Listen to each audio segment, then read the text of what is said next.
Hey reporters, welcome back to my channel. Guys, it really feels as though I hate even saying it, King Charles is out to get his own son, Harry, Prince Harry. Like, what is going on? First, you hear that he wouldn't let Prince Harry wear his royal uniform for some of the ceremonies that they held for Queen Elizabeth.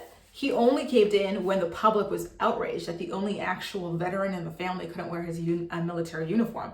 And the fact that Prince Andrew, the pedophile, was able to wear his. Then we hear that somebody stripped Queen Elizabeth's name out of the embroidery on Prince Harry's military uniform, which seemed to be a very deliberate message to Prince Harry that he was not welcome or respected, and that he was being targeted. And then we also heard that he and his wife, Meghan, the Duchess of Sussex, were invited to an event Sunday night, only to be disinvited, but not even told that they were disinvited, apparently. Apparently they heard that they were disinvited from the press. And now we're hearing, according to what the Daily Beast describes as an extremely reliable source, we're learning that King Charles didn't even tell Prince Harry about the passing of his grandmother, Queen Elizabeth, until 5 minutes before the official announcement. This is sick and this is weird. It seems like this man hates his own son, and it's quite difficult to read about it, to be quite honest with you. According to Daily Beast, a woman by the name of Victoria Ward, who is the royal correspondent for the Daily Telegraph, she's the one who blew the whistle on the situation. She says that the Prime Minister, Liz Truss, actually knew that Queen Elizabeth was dead 2 hours before Queen Elizabeth's own grandson, Prince Harry. She also takes it a step further and says that Charles told both of his sons to come to Scotland Thursday morning, because Queen Elizabeth had died. But there was a big distance between the time that he called Prince William and the time that he called Prince Harry. So he calls Prince William right when it happens, I assume, right? Or very soon after. And then he waits. He has his tea. He has his crumpets. He thinks of more ways to kind of like humiliate and crap on his own son. Then he calls his own son, Prince Harry, and says, oh, yeah, by the way, your grandma died. Well, your grandma died. Why don't you come on over to Scotland? And then 5 minutes later, he goes, okay, you guys can run the story. Isn't that wild, you guys? This is crazy. It really feels like a targeted attack against Prince Harry.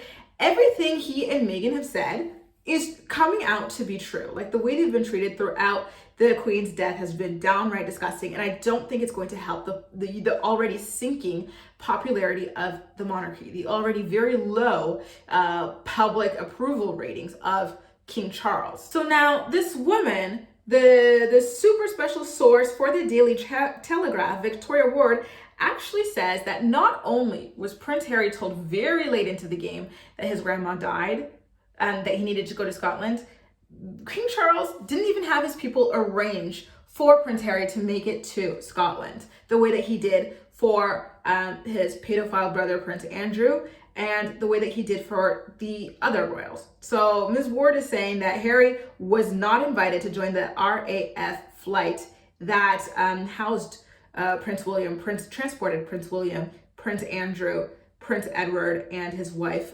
Sophie, to Scotland. So Prince Harry had to deal with his own people, getting them to book his flight like at the very last minute by himself, which is just so freaking humiliating and sad, especially when you think about all the other stuff that they did to make him feel as excluded as possible as well. And not only that, but when she's saying that when Prince Harry arrived in Scotland, he didn't even get to have dinner with his brother and his dad over the news. What happened, according to Ms. Ward? Ms. Ward is saying that when Prince Harry landed in Scotland on Thursday evening, he found that King Charles now, had dinner hosted at his house with Prince William. And so Prince Harry was left to eat with Andrew the pedophile, in addition to Edward and Anne, as if he's just like down here and his brother is all the way up there. So yeah, it's just devastation after devastation. It really feels like an intentional bullying, hate campaign. It feels like they're wanting him to be as tarred and feathered as possible. And again, you have to ask yourself why. Why is the senior royal who stepped away from his position due to the racial abuse that his wife was facing, why is he being treated like this? But the royal who had to step away because he was found to be a pedophile, he had to pay off his victim. Why is he able to do all of these other things? He's able to wear his military uniform without problem, even though he didn't serve. He's able to have the Queen's name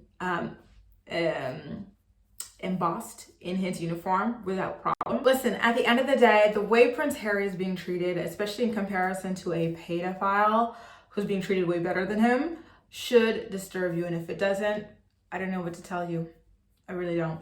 Anyway, you guys, let me know how you feel about the fact that Prince Harry was only alerted to the passing of his grandmother 5 minutes before the press. The fact that his own father sat on that information for several hours before announcing it to him. Was that fair? Does it really seem like there's a targeted attack or campaign against Prince Harry based on all of the news we're hearing about the way he's being treated? Let me know in the comment section down below. And as usual, we'll chat. That's all for now. Thank you so much for watching, and I'll see you next time.